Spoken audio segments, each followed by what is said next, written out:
افسانے ہمارے ارد گرد موجود کہانیاں ہوتی ہیں جن کو قلم کار لفظوں کا بحران پہ پہنا دیتے ہیں۔ اس وقت میرے سامنے ایک کتاب ہے جس کا نام ہے رنگ حیات، اصلاحی و رومانوی موضوعات پر مشتمل افسانوی مجموعہ۔ یہ آپ سامنے دیکھ رہے ہوں گے، یہ اس کا فرنٹ ٹائٹل ہے، یہ بیک ٹائٹل ہے۔ نمرہ شہزاد اشتیاق احمد کی شہر جھنگ سے ان کا تعلق ہے۔ انہوں نے یہ لکھا ہے، 5 طویل افسانوں پر مشتمل یہ کتاب ہے اور جون 2023 میں سرائے اردو پبلیکیشن پاکستان سے اشاعہ ہوئی تھی۔ انتصاب انہوں نے اپنے چاہنے والوں کے نام کیا ہے۔ پیش لفظ میں یہ لکھتی ہیں کہ مجھے لکھنے کا آغاز میں نے بچپن سے کیا، مجھے شوق تھا اور اس کتاب میں ان کے شریک حیات نے ان کی بہت مدد کی ہے۔ اس کتاب میں زندگی کا رنگ نظر آتا ہے۔ یہ کتاب قارئین کو سکون بھی دیتی ہے اور میں نے یہ سارے پڑھے ہیں افسانے۔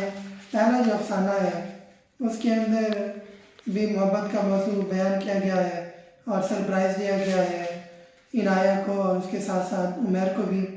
اس کے ساتھ ساتھ دوسرا جو اداسیوں کا شہر ہے، یہ جس طرح نوجوان لڑکیاں اپنے غلط فہمیوں کی بدولت اپنا گھر خراب کر دیتی ہیں، اس کے متعلق لکھا گیا افسانہ ہے۔ تیسرا افسانہ بے کی برسات، اس کے اندر بھی گھریلو زندگی کو بیان کیا گیا ہے کہ تلخ حقیقت یہ ہے کہ ہم دیکھتے کچھ ہیں اور بیان کچھ اور کرتے ہیں، اور اس کے ساتھ ساتھ ہر ایک برابر نہیں ہو سکتا، کسی کے پاس دولت زیادہ ہے، کسی کے پاس کم، تو یہ چیز ہمیں دیکھنی چاہیے۔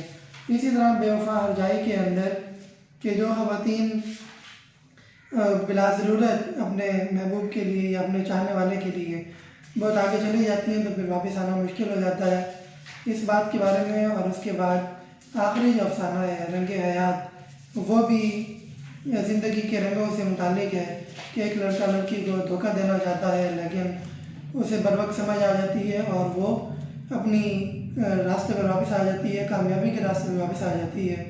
تو یہ آپ نمرہ شہزاد سے رابطہ کر کے منگوا سکتے ہیں، بہت زبردست کہانیاں ہیں اور میں پڑھ چکا ہوں۔ آپ بھی اسے سرائے اردو سے بھی رابطہ کر کے منگوا سکتے ہیں اور ساتھ ساتھ نمرہ شہزاد سے بھی رابطہ کر کے منگوایا جا سکتا ہے۔